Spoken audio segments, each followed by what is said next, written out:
العريان is with me, Chief Economic Advisor at Allianz. محمد, you started the thinking off on this in terms of how 1 minute you hear one thing and you agree with them. The next minute you hear the opposite argument and you agree with them. So I ask you the question I'm going to ask you. What level of deaths are we prepared to accept? So this is a really tough, because it's life versus livelihoods. Or if you're living in a poor developing country, it's the risk of dying from a virus or dying from hunger. So it's a really tough one. Look, the reality is we are reopening. The pressure to reopen is so intense.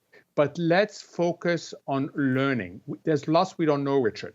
But we're going to run a massive natural experiment. In the US alone, we're going to have states ahead of the federal guidelines, states behind the federal guidelines, and states in line. We're going to get a ton of data.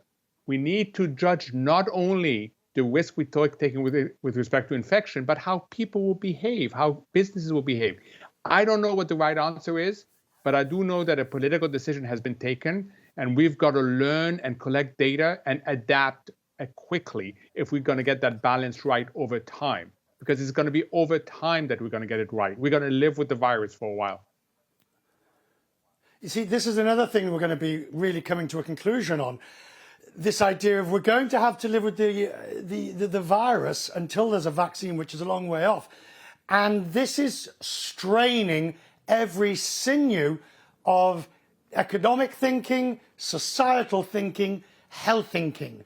Can the three, in your view, act in harmony? So they can if you have a vaccine, as you just pointed out, or if you have very sophisticated testing and tracing. We're not going to get there quickly. So we are going to flip-flop. Don't think of it as a smooth reopening.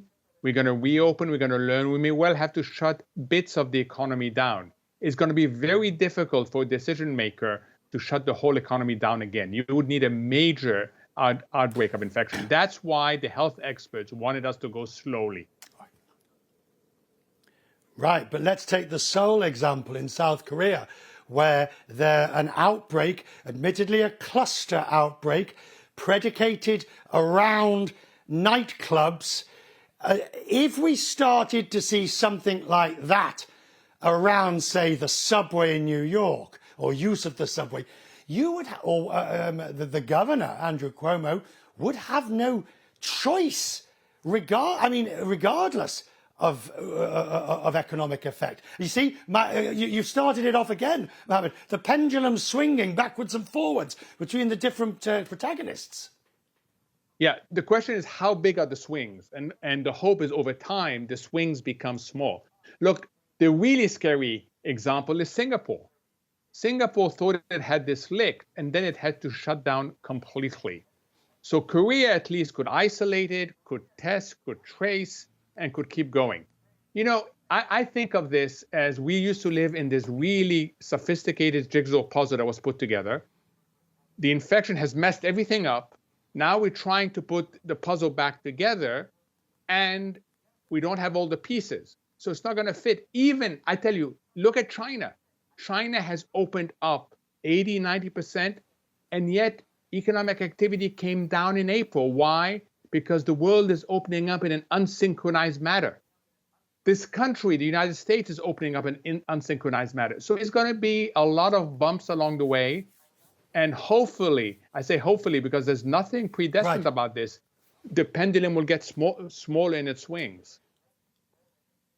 You started the thinking up on this, didn't you? I mean, everybody was aware it had to be thought of, but you crystallized it. You realized early on that this Faustian debate, as opposed to Fauci debate, this Faustian bargain that we are going to have to make is deeply, deeply uncomfortable.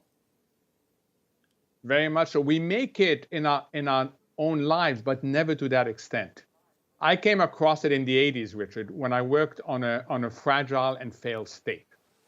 And that's the reality there. We've never experienced it at the level of a global economy, and we've never experienced it at the level of advanced economies. So there's going to be lots of judgment. It is really, really hard. My own gut feeling is that people were way too naive about how easy it would be to reopen this economy. They thought it was going to flick a switch and everything will come back on. It turns out there are health issues, there are economic issues, and there are behavioral issues. We don't know how people are going to react. I know of families, Richard, right now, some are willing to engage, some are not, and they're the same family.